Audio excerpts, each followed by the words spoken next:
All right, time now to try to make some money. Our next money-making Monday guest likes energy and material stocks. The Texas Capital Value and Growth Fund has net assets of $100 million. Year to date, it's returned 3%, and over 3-year periods, up 22%. So how's the fund making money? Joining me now, portfolio manager Eric Barden. Eric, and I see you like energy and materials, that makes me think that the leadership that we've seen in the rally, you figure that's going to continue. You're not a person that thinks we ought to switch completely into quality big caps, something like that. That's right. We do think that the energy and the materials sector are probably going to lead the market higher. We do think that we're going to see an economic slowdown, but if you want to have some exposure to cyclical strength, that energy and materials are probably the place to be. So those have been a lot of people think that if you chase prior leaders, there's no guarantee of future success. You figure that they've pulled back enough at this point on the perception that the economy's slowing that you should stay there. Well, we're looking at earnings growth and upward earnings revisions and earnings surprises that are probably the strongest in the energy sector.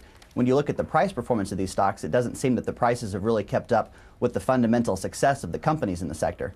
There are some that say even if oil were to fall back to 45 to 50, that some of these stocks are still cheap. Which ones do you like in the energy group? Well, I think a more conservative investor would be comfortable in a ConocoPhillips. You're going to benefit from growth in natural gas prices as well as oil prices. And I heard one of your guests talking previously about pipeline infrastructure, which certainly should benefit Conoco as well. Perhaps a more aggressive investor might look at a drilling services company like Grant Prideco, which just recently had an outstanding quarterly report.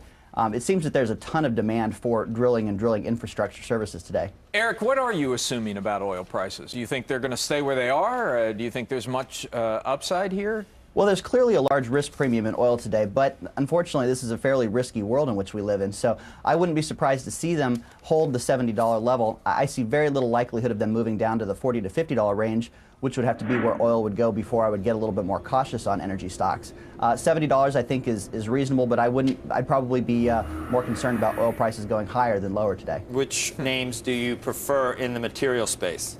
I like more the diversified names, especially some of the ones that have exposure to the emerging market economies. Phelps Dodge, Freeport McMoran, Rio Doce out of Brazil.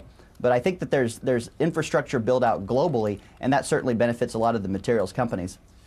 What about other cyclicals? Do you like any of the machinery stocks? They've come down recently.